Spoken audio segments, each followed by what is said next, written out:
గైకొనడం అంటే అనుసరించాలి, పాటించాలి, జరిగించాలి, ఆజ్ఞను జరిగించాలి. ఖచ్చితం.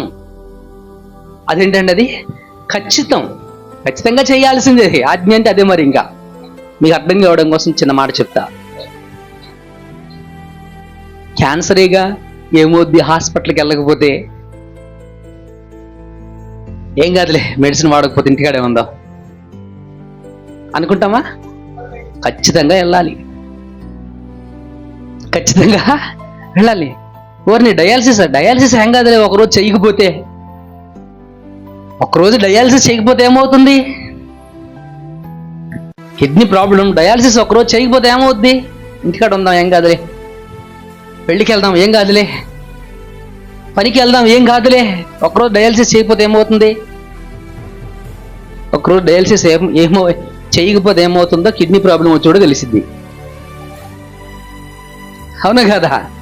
మనలో చాలా మంది అదిగో అటువంటి ధోరణి కలిగిన వారు ఉన్నారు. ప్రభు బల్లారాధనే కదా, తీసుకుపోతే ఏమవుద్ది? ప్రభు బల్లారాధనే కదా, ఆయన రక్తమాంసాలే కదా, వెళ్ళకపోతే ఏమవుద్ది? ప్రార్థనే కదా, వచ్చే వారం కూడా వెళ్ళొచ్చుగా. ఇటువంటి ధోరణి. ఇది కాదు ఆజ్ఞను పాటించటం అంటే. అది ఆజ్ఞను అపవిత్రం చేయడం, ఆజ్ఞను భంగపరచటం, ఆజ్ఞను ధిక్కరించడం, ఆజ్ఞ మీద తిరుగుబాటు చేయడం.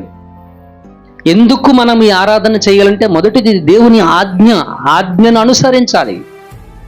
ఆజ్ఞను భంగపరిచి, ఆజ్ఞను తిరస్కరించి తిరుగుబాటు చేసిన సౌలు గురించి మనం నేర్చుకున్నాం. తిరుగుబాటు చేసిన సౌలును గూర్చి మనం చాలా స్పష్టంగా నేర్చుకున్నాం. అతడు ఆజ్ఞను గైకొనలేదు.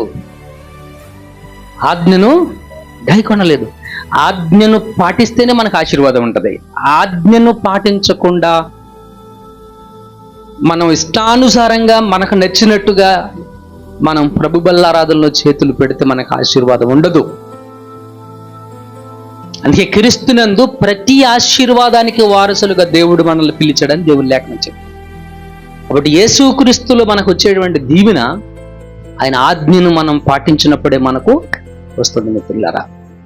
రెండవది, ప్రభు బల్ల ఈ ఆరాధన మనం ఎందుకు తీసుకోవాలి, ఎందుకు పాటించాలి అని అంటే, మనం చదివిన వాక్యాల్లో ఒక మాట విన్నాం. నా రక్తము వలనైన క్రొత్త నిబంధన.